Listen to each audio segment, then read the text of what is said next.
What's up, everybody, and welcome in to another edition of Big Men on Basketball.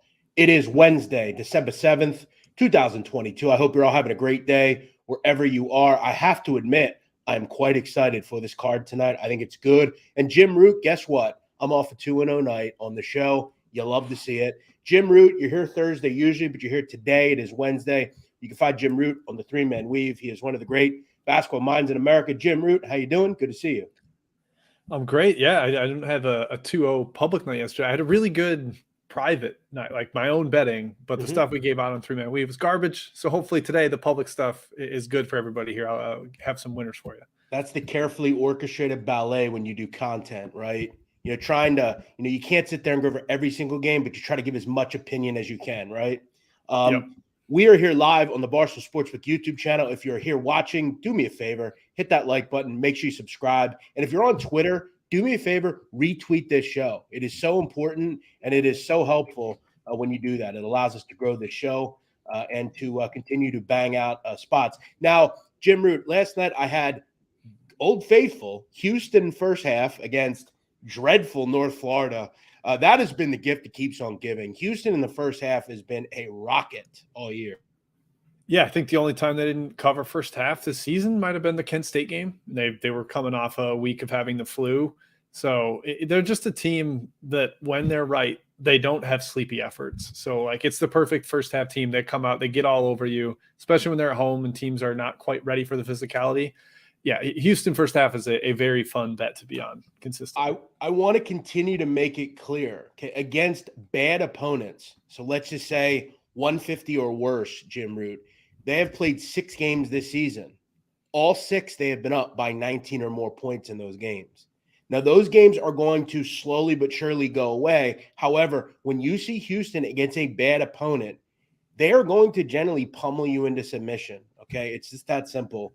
The other play I had, I thought it was a really good one, and I ended up reading it completely perfect. Wisconsin at home against Maryland. That number just didn't make sense to me. You have an 8-0 team that's the flavor of the week. They turn from being a favorite to a dog against a team in Wisconsin on paper who isn't as good as them. And Wisconsin just used that weird way they play, the good defense, the slow tempo, and really just wore Maryland down. Yeah, I was kind of leaning the same way as you. That's the team I grew up watching. And Matt and I talked about this on our show yesterday. Like he grew up big Duke fan. He felt like Duke was going to have a big effort and beat Iowa. I grew up watching Wisconsin. I was like, this just feels like the home game for where, they lost at home to Wake Forest last week. This feels like the big one taking on an 8-0 team. And they came through. It wasn't always pretty. They had a couple missed front ends of the free throw line that made things dicey, but they ended up taking care of business. I was with you. Could go big win for the badge there. Yeah, I was really happy with it. And, just kind of around the country, it was an interesting night for sure. I mean, I don't know what went on with Texas last night over the final, let's say 5 minutes of the game, even into overtime. What a complete collapse. But I'll tell you right now, this continues to make it clear, okay, what matters most in college basketball? Neutral court wins. It's that simple. That's how you win in March. And this team continues to answer the call in very tough neutral spots. That's a win in Las Vegas. That is now a win in MSG. This group continues to answer the call.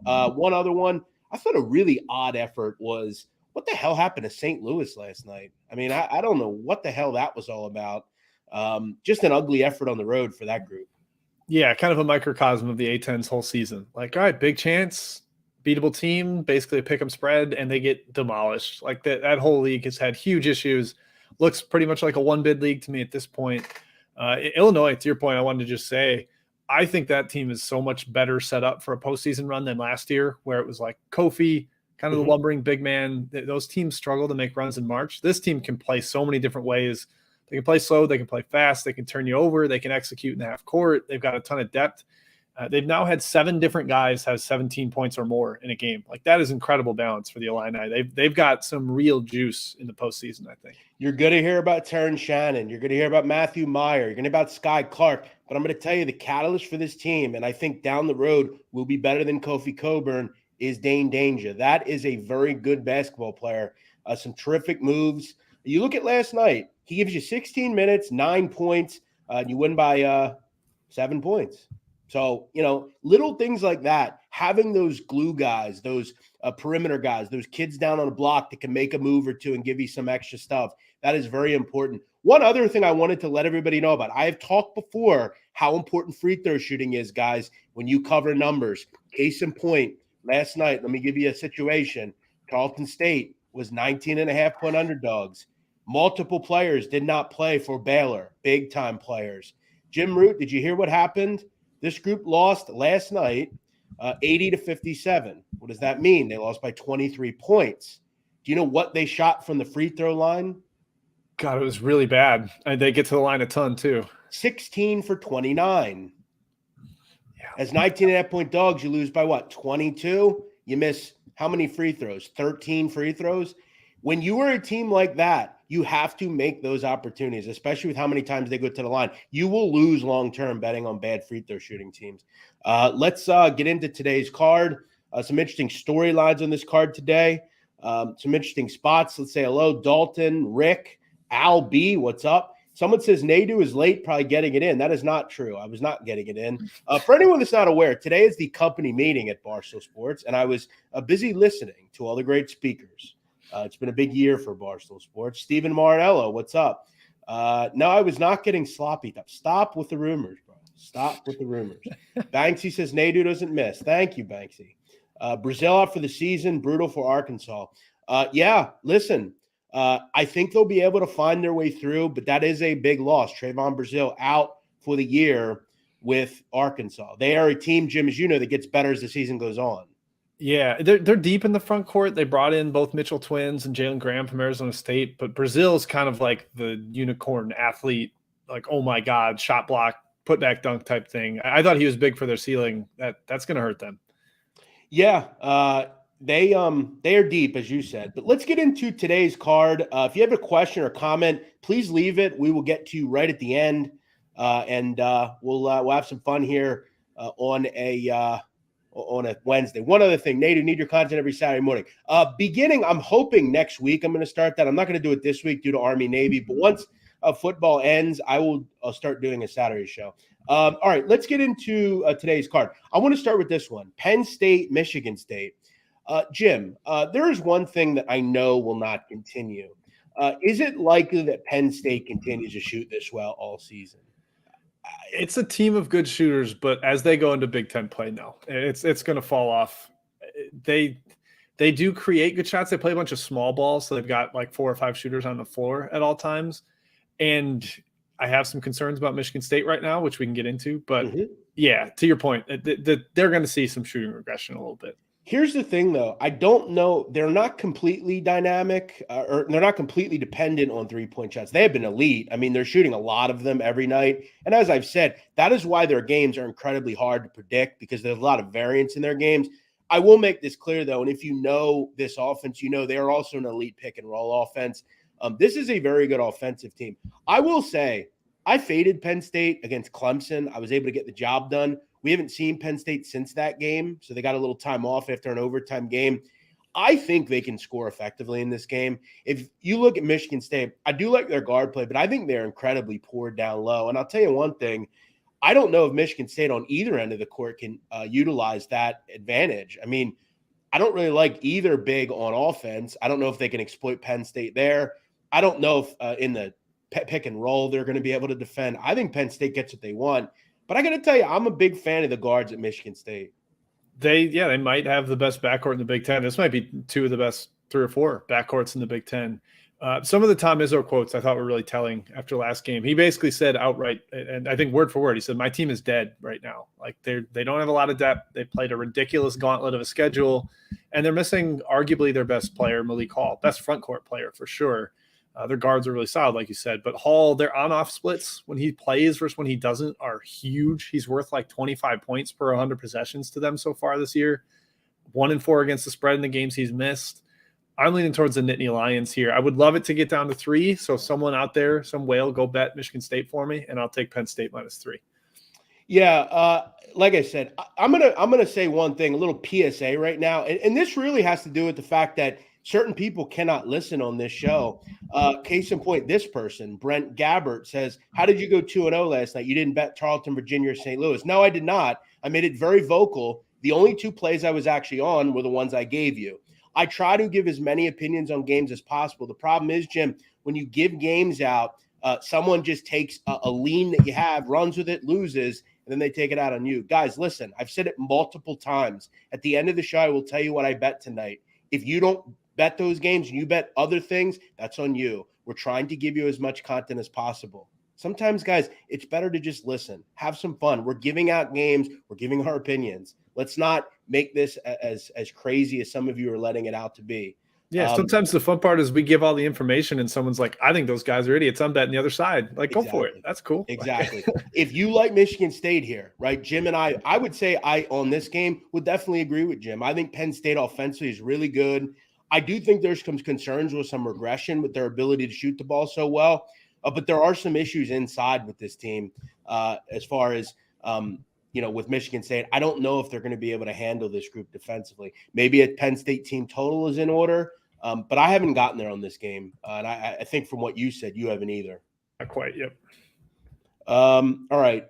Good to see all of you in here. A lot of people, up over 300 people on YouTube. We got a lot of people watching on Twitter, Facebook. Thanks for growing the show every day. We appreciate it. You can find Jim Root on Twitter at Second Chance Points. There's nothing better than a good second chance point. Yeah. If you will. Maybe an extra pass. I love an extra pass. But. Yes. Find the open shooter. Absolutely. All right. We will get to UConn, Florida in just a second, but this is a very interesting game right here, Jim Root. VCU and Jacksonville. Not the Jaguars. Trevor Lawrence ain't shooting up for this one. We're talking about the Dolphins of Jacksonville, a team out of the Atlantic Sun Conference who are very interesting, and I'll tell you why. When we look at VCU, right, they got Ace Baldwin back. But I think in their case, they have no problem, I think, playing slower if they have to. They want to speed you up and hopefully turn you over, which I think they could upend Jacksonville a little bit. One thing about Jacksonville that we have to talk about, they play extremely slow, Jim Root, and they are very good on the defensive end. They're very well coached on that end. I just thought this game was interesting because it's kind of a clash in styles, if you will, with VCU, where are we actually ready to back this team from an offensive standpoint? They have looked better, but then again, you look at on Saturday, and they get virtually blown out by a team in Temple who has had their own offensive problems. This is really an interesting game. We see a total at 124. Do you have any reason to believe that this game doesn't get out of the 60s? It kind of seems like a 62-55 type of game to me. Yeah, this feels like a grind. My only concern with tempo would be that Jacksonville's pretty loose with the ball. They will turn it over. And like you said, VCU will pressure. And if they get a bunch of steals and get out and run, then maybe they can start to stretch it out. But I don't think even if Jacksonville gets down 10, they're going to speed up. They're going to stay with their game. Their coach has said like loudly, we want to play like a Big Ten team. We want to grind. We want to be defensive. So they're going to try to keep it half court as much as they can. I think they know that the best guard on the floor is on VCU with Ace Baldwin. So it would feel like an under. Obviously, the total's pretty low. It's certainly indicating it. But that's the way I would lean, but I'm not betting that one. Here's what I'm thinking. I think this is a stone cold game where I think you have to look towards a team total under on Jacksonville. And here's the reason. This team has some exorbitant turnover rates. I mean, you look at Kevion Nolan, his turnover percentage is 29.6. That is shocking. Really high. Yeah. I mean, that's their lead ball handler. The last two games against Campbell and UAB, he had 10 turnovers in 2 games. That is not good. And now you get a team in Virginia Commonwealth who is among the best in America at turning you over. I think Jacksonville really struggles to score in this game. I think this is already a team that's going to take the air out of the ball. They want this game played, kind of in the way like North Texas, Arlington was last night. I'm going to get a team total, but that seems like the play here as opposed to – because I got a feeling VCU might kind of show out. And I think in that case, maybe you just take them to cover in this game. 8.5, does it come across a little low to you? Yeah, I made it higher. I ended up passing on it. Like number-wise, I probably should have bet VCU. I'm scared of Jacksonville being able to muck it up. That's why I ended up passing on taking VCU, but I did. I made it like 10, so it would be on that side. VCU is not Duke defensively, but Jacksonville put up 44 in their season opener at Duke. I think that's maybe somewhat indicative of the defense or the offensive struggles they could have tonight. Yeah, and I think there, again, are some good over games tonight, but this is going to be a game where I think it's going to be a real slog if you're at least on the Jacksonville side. I don't know why I can't find this game. Who has a team? Does anyone have a team total here for me on this game? Do you have it, Jim? Let me look a little closer. I didn't have the right book up. It's 124 and it's 8.5. It's got to be what, like 54, 55 would be there. Yeah. All right. I'm gonna come back on this one here. If someone can throw that out for me, I'm having trouble finding that on Barstool Sports. 57.5. Interesting. I think that's too high. I mean, if they have it their way and it's slow, it probably is. I think if you're looking at, I like a lot of overs tonight, but I think if you're looking at an under, this is the one that I would probably key in on. I think they have a lot of trouble in possession here. All right, let's get to the next one here. Big one. UConn and Florida. This is probably the biggest game tonight, right? I mean, there are not a lot of high-profile games like there have been the last couple of nights. UConn is making the trip to Florida. This is a stone-cold road game for the Huskies. They have been the talk of the town, kind of like Maryland last night, Jim Root. They're the talk of the town. Yep. But I tell you, I got an Illinois feel with UConn where they just kind of answer the call in these games. I will say it's hard because you look at UConn, this is their first true road game. So I think if they go in and win this game by 10, I think this is how you can tell that this is a really for real UConn team because you need to answer the call on the neutral site. You need to answer the call on a road game. You need to do all that stuff. And this is a good Florida team. I like Todd Golden as a coach. He's a big advantage over Mike White. Castleton, I think, can really make it tough on Sanogo on both ends. I just don't know if Kyle Lofton's going to play, man. And I really don't want Trey Bonham handling the ball. I like the kid out of VMI. Maybe at the end of the game, make it to free throws. But I want Kyle Lofton, the stone-cold 5-year player that can handle some of the waves of pressure he's going to get thrown at him. And, unless I have some info on that, I can't make a move on this one. My guess, hunch, is he suits up. I don't know if he's 100%, though. That's kind of the big part. UConn is for real. Like, I've been super impressed with them. They give me a little bit of last year's Arizona vibes in the sense of team kind of expected to be like fringe top 25, maybe 20 through 30-ish. And then you see them and they're just like, oh, no, that could be a 1 seed. Like, they're huge, talented, athletic. They added a bunch of guards from the portal that can shoot and take care of the ball. I've been super impressed with them. I'm like you, like, this is kind of the one final. If they go and win by 10, I'm like, yep, that is a top 5 team. They really already have been so far this year, but I will have them rated as a top 5 team after this and looking to back them as much as possible. I think they're undefeated against the spread so far this year. I think 8-0.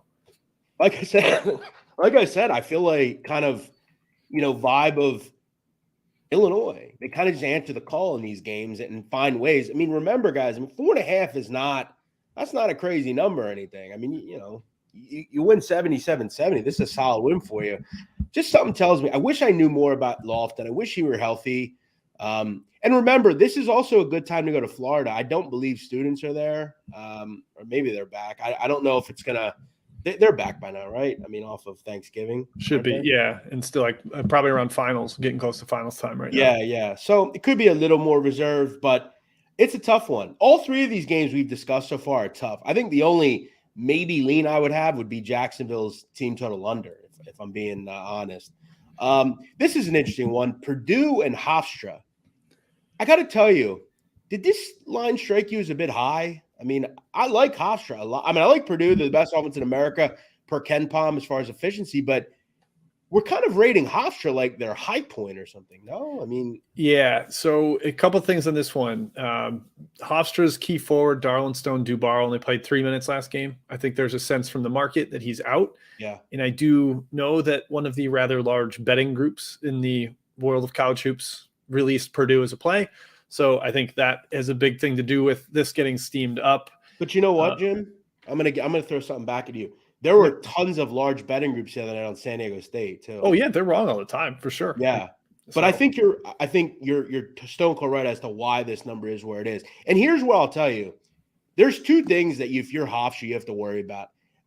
Very few teams have an answer for Edey. They have none. Okay, especially if Dunbar's out. They also are a despicable defensive team. I mean, this one could get ugly quick. I guess I'm kind of looking at this and saying, do we think Hofstra can get to 65 here? Because I think if they can, this game shouldn't have much issue getting over the number, no? I mean, Yeah, this feels like a lot of scoring. I don't know how the tempo will be. Purdue doesn't like to play fast, but I don't see how either team stops each other because Hofstra can put Edie in ball screens, move him around, get him out to the perimeter. Estrada is one of the best mid-major pick-and-roll players in the whole country. Yeah. So, yeah, I think both teams can score efficiently. This Edie could have 35 and 22 here, like pretty easily. Yeah, I mean, I look at Hofstra and I say, well, you know, they put up 83 against Iona. I mean, last year they sliced and diced Houston early in the season. Right. I like the fact of in a game where maybe if you don't get a fast team, in the case of Purdue, they're extremely efficient. They're going to score 80 in this game likely. And Hofstra, as you said, play fast under Speedy Claxton, if you will. They are very good in the pick and roll. And I think there's a ton of garbage time in this game probably. So I was a little surprised to see the drop from 146 to 144.5. You know what? I think I'm going to play this one. I think I'm going to go over 144.5. I was thinking about it. I think I'm going to. Perfect example of what you're looking for is Purdue's last game against Minnesota. It's only 68 possessions, not that quick, but 89 to 70. Both teams scored efficiently. Purdue scores at a ludicrous pace, best offense in the country. Like, if you're backing it over, I know you don't want to bet because things are fun, but like you're backing the best offense in the country to score points against a bad defensive team. That's not so bad. Yeah. And, you know, you look at Hofstra. I think some of the key things you look at when you want to back a team in these types of games, do they make free throws? Which Hofstra always is very good from the line. They don't turn it over. We mentioned the pick and roll success, and they're very good from three. I think they can do enough offensively. I don't look at them as like this completely lost team like a Stetson or something like that. I think they can put points on a board here. Over 144.5 looks pretty solid. A game that we should see a lot of scoring is this one, St. John's DePaul. You look at the three games, Jim Root, that these groups played last year. I mean, they were – pardon my language, effing insane. I think every game got into the high 160s, 170s. I've watched DePaul on multiple occasions. They're actually pretty good on offense. I mean, Emoja Gibson's been really good for them. A lot of people talk about Yor and I not playing and players like that. What that helps is they suck on defense without those players. So you can destroy them at the rim. And I saw George Majewski write like something along the lines of this is music to the ears of St. John's after playing Iowa State. DePaul is wretched on defense. And I think the good thing about them is they have no problem playing up tempo. They want to get up and down. We know Mike Anderson likes to run. I don't really have any reason to believe this one doesn't go up and down like the last like 5 games these two teams have played. Yeah, and DePaul, like you said, no Ine, no Ongenda. That's their 2 rim protectors. And St. John's can't shoot, so if you pack it in and force them to shoot over the top, they're in trouble. DePaul doesn't do that. They'll run with you. You can get a layup line at the rim against them now without their big guys. I think that's good for both the over and for St. John's. I'm not betting St. John's. If I had to take something on this game, it would be the over because I think both are willing participants in a track meet. But I think St. John's, at least maybe you want to even look at a St. John's team total. That could be something of interest as well. Just to put into perspective, over the last 2 seasons, 21 and 22, these teams have played 5 times. These are the scores: 92-73, 99-94, 89-84, 88-83, 81-68. So the latest game, as far as the earliest game they played was 81-68. That total was 152. So they just missed going over in that one. But the last 4 have been up and down, high-scoring games. So that's something to keep in mind here. I think the over, it's been bet up here. I think we see another game where it's probably first to 85 wins. They're going to get pummeled at the rim, DePaul. This is a great kind of over a game if you like high scoring. Before we get to the last game I want to talk about, let's just go through a few of these comments here. We'll kind of just hit some games here. Jalen Llewellyn just joined us. What does that mean? He joined us in the ACL rehab group. BetSmart US said, my ACL meniscus rehab brother, Jim. That's me. And unfortunately, Llewellyn's knee, he's done for the year. I just must have saw that. He had struggled, I felt, to start the season. Yeah. The guard play for Michigan has not been good enough, and I think that's the issue. They have a great big, and I feel bad for Hunter. But by the way, what do you think of that back and forth between? I mean, Timmy didn't really have interest in it, but Dickinson is outspoken. I'll give him that. And I think in a world where athletes are generally very cautious as to what they say, I do kind of like the fact that he's willing to talk occasionally. Yeah, no, it's great. Like you rarely get that kind of an insight into a guy who's like actually actively playing. Sometimes you get the guys who are done with their careers and they'll tell you all their stories. But Dickinson is very loud and opinionated, and it's nice to hear. It's almost refreshing. I agree. Very refreshing. This is interesting. Does Nadu go to the same barber as Mark Davis? No. However, if I lived in Vegas, I absolutely would. Keep in mind, he is a billionaire, and if I can take anything from him, I will. By the way, I don't know if you noticed, Michael, but did you see the girl he was with at the game on Sunday? I did, and I don't know if you saw that, Jim. I would be interested myself, personally. Let's stop making fun of Mark Davis. He's a billionaire. Who cares what he looks like? That's all that matters to me. All right, final game. And this is going to take a minute, so I want to talk about it. This is an interesting game here, right? Santa Clara, New Mexico State. I don't know if you saw my terrific reporting, Jim, per usual, but I outlined the situation very eloquently. We have to understand that New Mexico State has very little been affected by this situation, even though someone has died over this.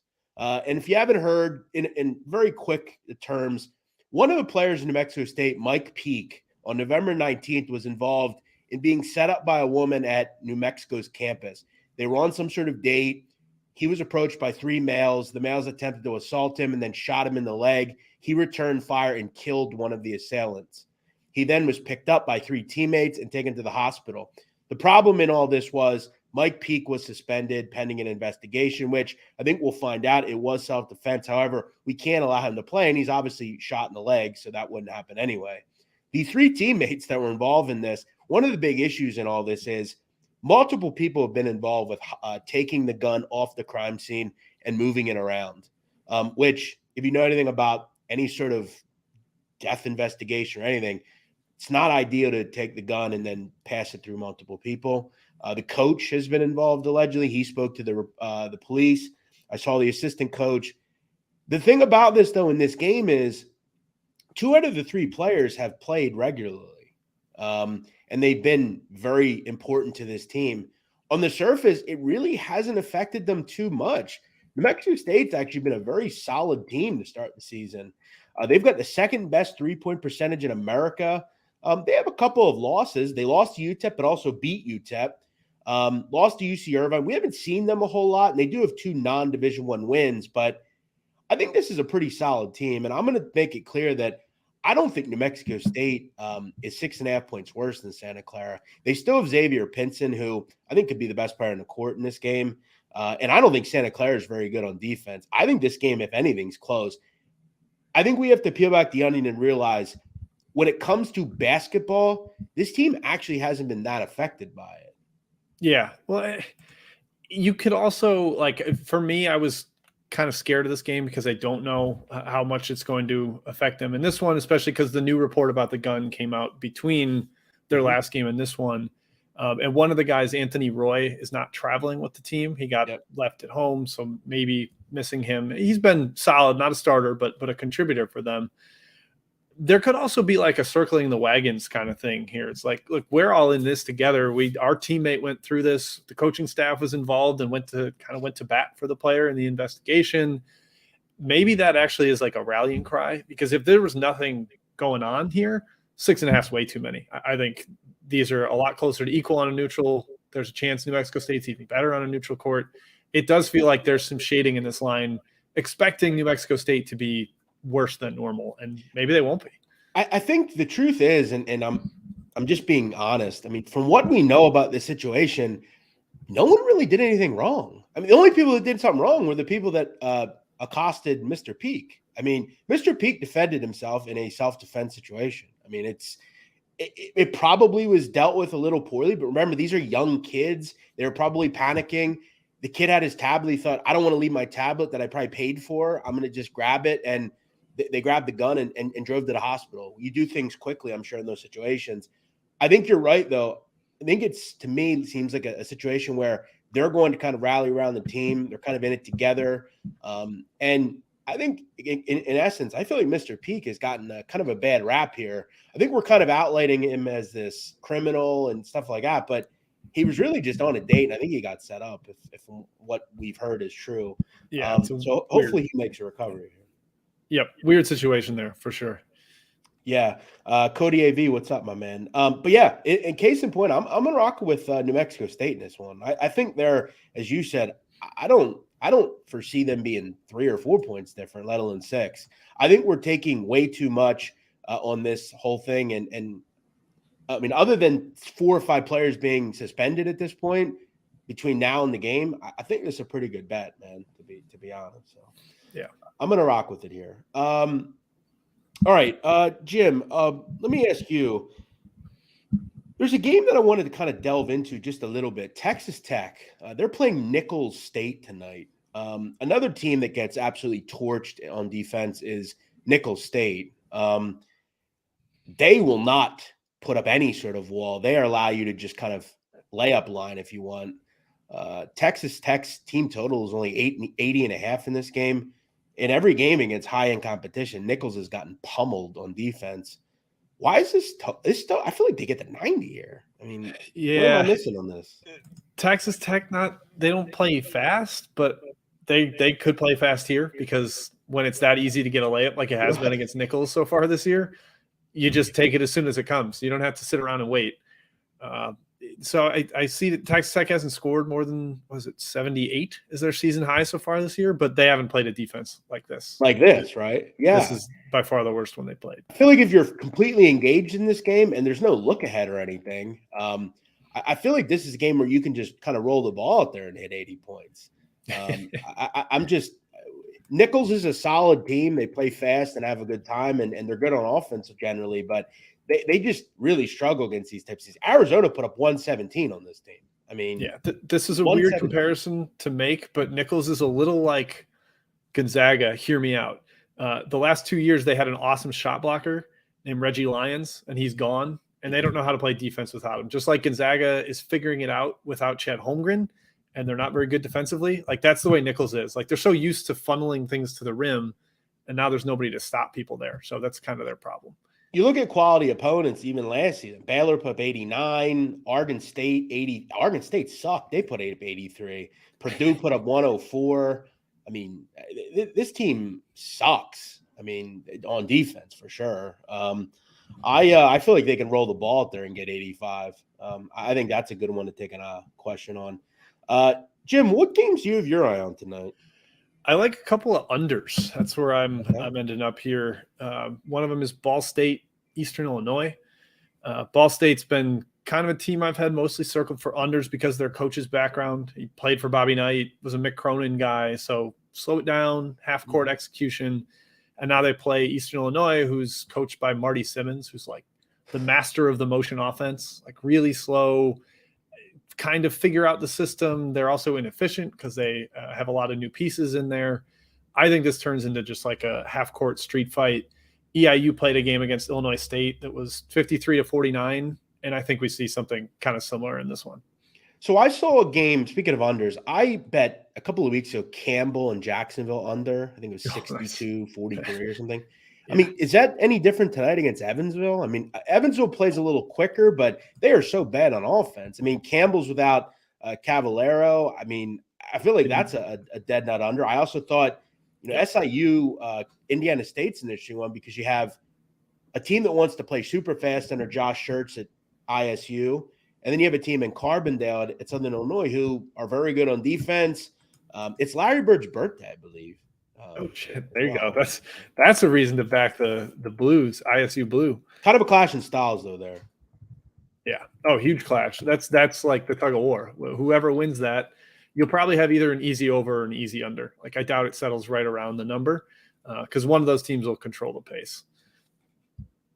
Yeah, this is an interesting one, man. There are some really interesting totals tonight, man. I didn't really get there on a ton of sides. I think the only side I actually really liked was was New Mexico State. By the way, did you hear this news at Georgetown? No. They're literally going out in Washington and handing tickets out to go to games. It's bad news. That's like the stand-up comedian standing outside and like handing out the free passes during the day. Like, come see me tonight. Come see me tonight. It's dire for the Hoyas. It kind of feels like. I will say, if it's any indication, when Steve Fisher first came to San Diego State, he used to do the same thing. And San Diego State's now quite a power, so maybe it'll work. It sucks seeing Georgetown play so bad. I hope they're better tonight. I mean, they're 5.5-point favorites against Siena. You know what I just saw today, Jeff, that maybe you'll find as funny as I did? Ewing turned over his whole assistant staff this offseason. You know who, like, one of his assistants is? I would argue is maybe the worst coach in the country last year is Pat Baldwin from Milwaukee. That's not really who you want to pick up on your staff, because that team was terrible last year. I guess the question is, why are you still – I mean, obviously the Ewing stuff there hasn't worked, right? I like Ewing. I think he's probably a better coach somewhere else, but why are we continuing to play that out? I mean – yeah, it feels like a respect, but that's about it. A sign of respect for his career. It has to end after this year. I mean, not for nothing. I mean, John Thompson's arguably the greatest coach in the history of college basketball, at least over the last 30, 40 years. His son was quite good as well. You then go to Ewing, who, listen, I think he's a good guy. I think he's a good recruiter. I think he's a good coach. I just don't think he's a good coach there. So no. It's time for a change. All right. So good stuff. A lot of interesting games tonight. Not a up and down, very interesting card as far as big powers playing each other, but there's some really interesting games. Trevor Langford says, hire Iverson. He would do a better job than Ewing. I'm just going to tell you. Could he be the next, like, Coach Prime, like Coach Answer? I mean, you see Mo Williams, he's coaching. I mean, Rod Strickland's coaching. Could you imagine if they hired someone like Allen Iverson? I mean, I think he'd be a great coach. I just think I think he enjoys just being retired a lot more. Yeah. Okay. We have breaking news, Jim. I didn't know if I was going to talk about this or not, but we have a tweet from the big boss, Dave Portnoy. It reads like this: breaking. I'm sad to report that after 3 presidencies, Rico Bosco has finally left the building. He informed me today that he has accepted a job at another company. I wish him nothing but the best. Last dance. Okay, so there are 2 things here that I want to discuss. Now, Jim, I don't want to put you in on this if you don't want to be involved.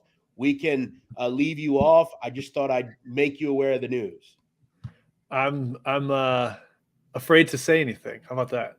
Well, here's the thing. I will say this about this tweet. I am concerned a bit that it is a joke.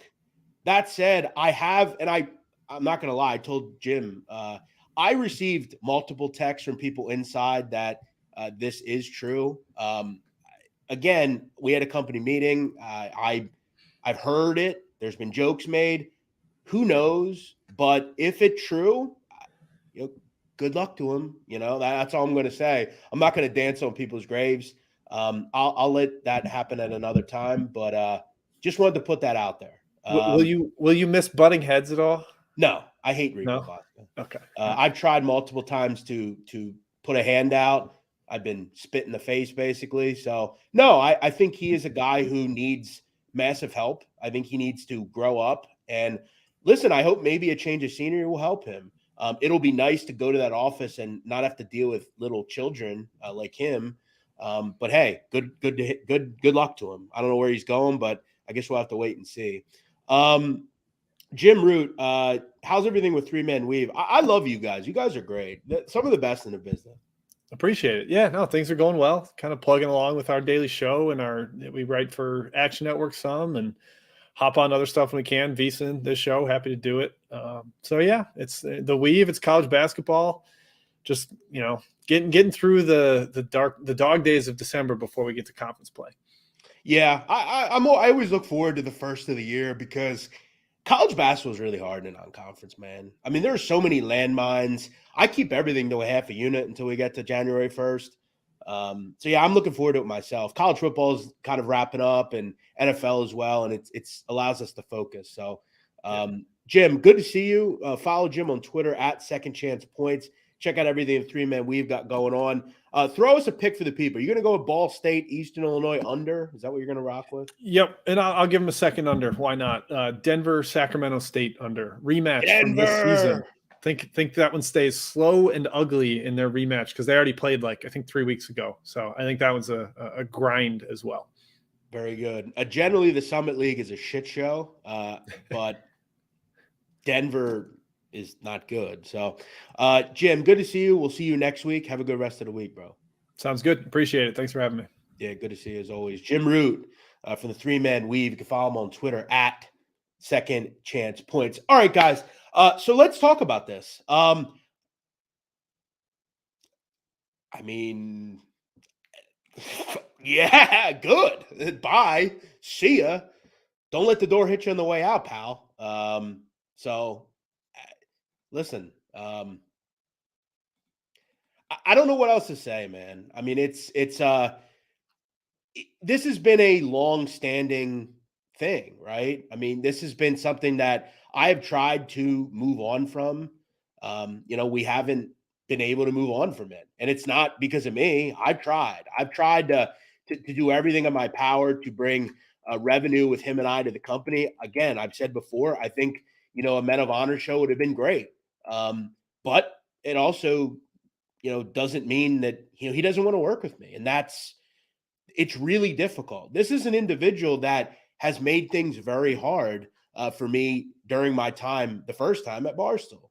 I have moved on. I've carved out my own niche, and it'll be nice to flap my wings and not have to worry about the one guy that if I get too close to the place that he's sitting, I got to worry about shit. It's a bit of an annoyance. I'm just going to say that. It's awkward. It's immature. It's kid shit. We're in our 30s. I've said before, we don't have to sit there and be at barbecues together. But the fact that, and it's not just me. I mean, there are multiple people at Barstool that he cannot be around. The ex can ask to, whether it's Cons or Chris Clemmer or Chaps or whoever. I think it's a fresh. It's fresh. Let's just say that. It's nice. He is the one negative person that I've dealt with there. Every single person in that office, I have had a good relationship with. We've moved on. We're cool. Everybody's fine. It's just anytime he's around, it's just awkward. It's weird. And it shouldn't have to be like that when you work at a professional company like Barstool Sports. So, see ya. Don't let the door hit you on the way out, in my opinion. I tried being nice. I tried, even after you attempted to send folks after me on Twitter. It's just nonsense. I moved on, and he didn't want it. So fuck him. See you later. Bafangulo. So, all right. What do we have? What are the comments and questions do we have here, guys? Someone says, "Oh my God, Portnoy's new tweet." Well, let's see what people are referring to there. I don't know what you're talking about. I haven't seen it yet, but I guess I can check it out. Oh, it's that tweet, the Rick Vaughn tweet. Yes, looks like there's someone coming out of the bullpen, folks. Get your fucking Indian jerseys on, boys. Get the fucking haircut. Get the snazzy Rick Vaughn cut. It's time to get called up, boys. What do we say? Love to see it. All right. Now, remember, guys, this could still be a ploy. You never know. You never know. I played tonight. I am on New Mexico State plus 6.5. I also like Hofstra Purdue over 144.5. And I played a little DePaul St. John's over 157. Monumental day in history. Yeah, it kind of seems like that. That's a great one. Nadu's makes your broad's heart sing. Fuck yeah. You know what I'm going to do with that, dude? I'm going to post that right now on Twitter. You love to see it. I love that. I got a smile on my face. Yes. Love to see it. I'm about to tweet Dave with that. That's funny. Hey, Nadu makes your broad's heart sing. That's fucking great, man. That's fucking great. I don't know if you guys can notice, but I am giddy with energy. I feel like I just took a fucking line of fucking fish scale off a hooker's ass. All right, where did the Nadu be? Let's move on. We're moving on, cuz. All right, right. Nadu's gonna get it in tonight. Oh man, I might have to. I might have to. We'll see. I shouldn't celebrate. It could be just a joke, which I will continue to say. We never know. We never know. Stackhouse. Damn, you seem upset, bro. We'll see. We'll see. It could be a joke. It could be a joke. I'm just going with the flow, bro. I'm just going with the flow. Could be a massive April Fool's joke, even though it's not April Fool's. No, I'm actually going on a date here though at 6:30. So I'm excited to see little honey baby tonight. So that'll be nice. Don't fall for it, boys. Just trying to get people to watch. Yeah, I think it could be a ploy. I mean, we'll see. We'll see. What song would you sing to celebrate if the news is true? Well, we'll have to wait and see. I will say, guys, and I'm just saying, I had gotten multiple texts about this. Now, if I wouldn't believe that the people that I received it from were in on it, but we'll see. We'll see. Nadu. I love it. Appreciate you, Tanner Brown. Nadu, why do you have so many dates? Because I like hanging out with women. That's why. And they asked me. That's why. So we're going to have a nice dinner. We're going to eat sushi and we're going to hang out. It's funny because I met this girl Saturday. So let me tell you what happened. So I'm at my spot that I go to. I just took a shot of Patron. I was in the mood for some Patron, so I had a shot of Patron. And I ordered a Stella, and I'm talking to a kid that I know there. This kid that we talk about football and shit. And him and I are chatting, and this girl walks up. She was taller than me, a little taller than me. She had glasses, Spanish girl. I'm a big fan of glasses on a chick. I like the teacher look, black hair, Latina. And she's talking to somebody else. And I look over and I'm like, oh, all right, what's up? So I just basically asked her, like, what's up? You're gorgeous. How are you? And she was super cool. She smiled. She's thank you. I'm here on a work thing. I ended up staying. And we just started chatting. And I was like, you want a drink? I got her a drink. And she was like, yeah. She's like, hit me up on Instagram. She's like, yeah. I said, you want to go out sometime? She said, yeah, go out. So I hit her up the next day. She was all about it. And now we're going to go have dinner. So we'll see, Just another day in Nadu land. Great. Good job, guys. What up, Scott? Thanks for watching, man. Big Cat's tweet makes it seem like it's real. All right. Well, I haven't seen that. Let me take a look. Let me go to it. Well, he did speak at the company event, the meeting, and he seemed, to be pretty serious about it. So, hold on here. It says The Last Dance became a reality. Don't cry because it's over. Smile because it happened. Pick'em will continue.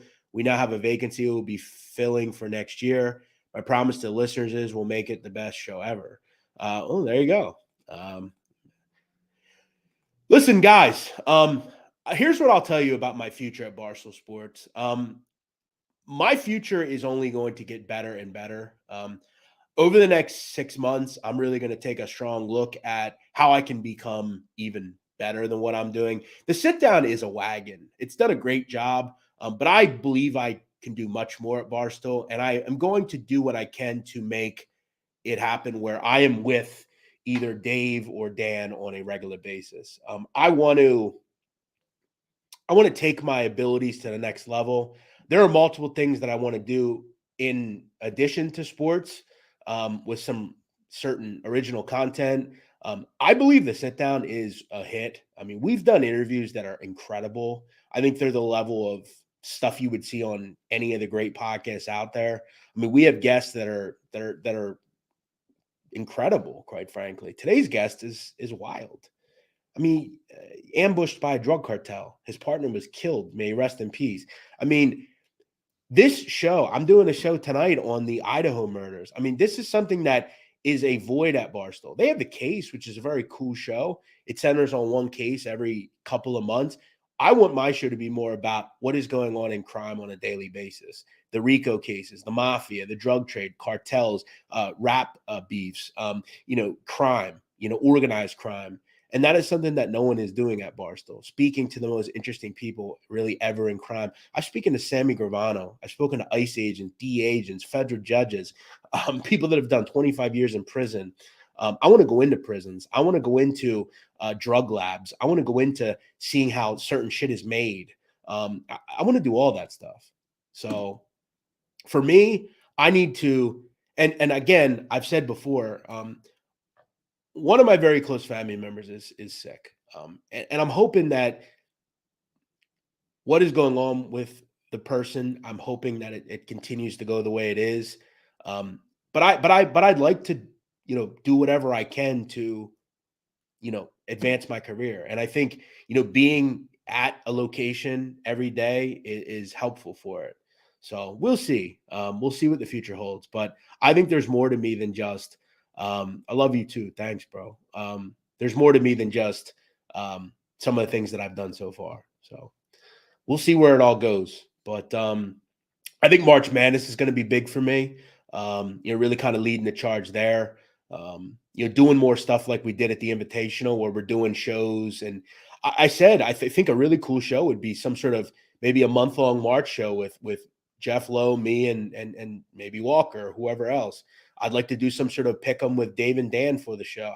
I think there are things that we can make fun out of it and also have some really good content, right? So also I have an original idea that I think for me would be perfect. So that's something I'm working on. I've sent it to the powers that be, the people that are at the head of content, quote, like the idea. So we'll see.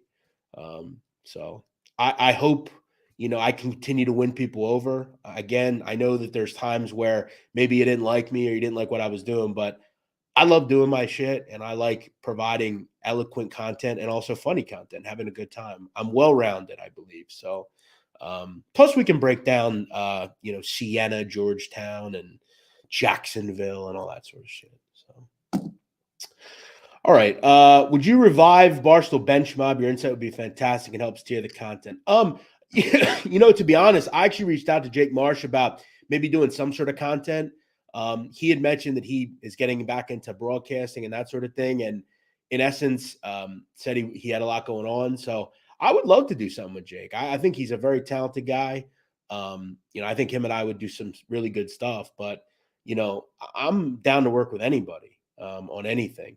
I remember when we did that stupid lie detector thing for the Hinge thing, me, Nick, and KB. I mean, that was super funny. I thought people thought it was funny. I thought it was an interesting piece of content. So it's like, I think people are realizing like maybe Nadu is actually pretty funny and he does shit that's funny, I guess. I don't know. But I guess we'll wait and see. Who knows what will happen next. So yeah, we'll see what the future holds. But we're wrapping up the 2022, and now's the time to put the stretch run in and get bigger and bigger. So if you haven't seen the latest podcast, you haven't listened to it, please go check it out. Read my latest blog today. Yet again, we have a blog that is towards the top of the website. That's the goal now. When I blog, it is the best stories out there at the top of the website. That is where I want to be. The blog has been top 2, top 3 for hours now. Go read it. Behind the story of ICE agents ambushed by a dangerous cartel and left to die. These are people that are heroes in America, and they were completely railroaded by the government in this country. So go please check that out. I'm the big man on campus, Jeff Nadu. As always, thank you for watching. Thank you to Jim Root for coming on today. I will see all of you very soon. We'll be back tomorrow. Got a very short card tomorrow. We'll have to fill the time with something, but we'll talk a little Thursday night football, maybe kick around some bowl content and get you ready for Army Navy. So make sure you join me tomorrow as well as the basketball card here on Big Men on Basketball. FSU Brando, my man, good to see you, brother. Says Nadu crew. Oh, by the way, guys, I want to give a shout out to, while we have you guys here, I want you guys to go follow Stooley's Clubhouse on Twitter. They've got a great show every Wednesday night where they talk about the happenings in Barstool Sports. I urge you to go check that out. You can get involved. You can speak. You can make your voice heard. I will likely be on tonight. I'm usually on there. I also want to shout out Chris Castellani. I know a lot of people did do that. I did it myself on Twitter. But I got to tell you, reading that blog was very, very hard. And I think Chris was incredibly descriptive as to what he feels on a daily basis. I'll admit, I can't say I've really ever had mental health issues. Maybe I act a little crazy at times, but there have been feelings that I felt like the ones he was describing. I think the good thing about, for me, I've always been pretty confident, even at my worst weight.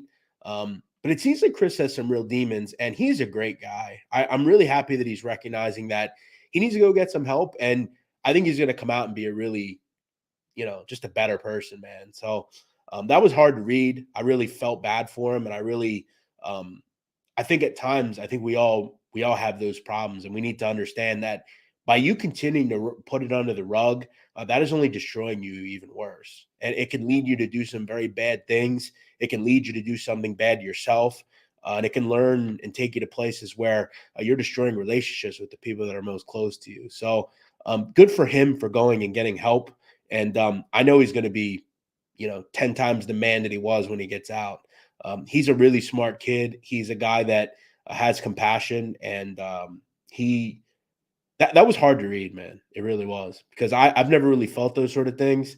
And I'll offer this to him. When he gets out, I would love to, go out with him. We won't drink, but we go out and we'll kick around, and we'll talk to some chick. I got to be honest with the guy, and I'm just being real. He's a good looking guy. I don't know why he feels so down on himself. He's got a great personality. But again, I know he has some things internally that he has to help himself with. And I think he needs to get his groove back, and maybe we can help him get his groove back. We can all help him, because I think he really needs us. And I think sometimes we all need somebody. So, if you ever need to speak, you can talk to me. I promise I'll talk to you. If you ever have a trouble or a problem, if you ever need anything, I'm here for you. I just want you all to know that. Even if you are a dick to me, I will take the advice, and I will help you. All right. Enough with the sappy shit. I'm out of here. You guys have a great night. I got to go off to a date. I'll check you all later. See you soon. Bye-bye.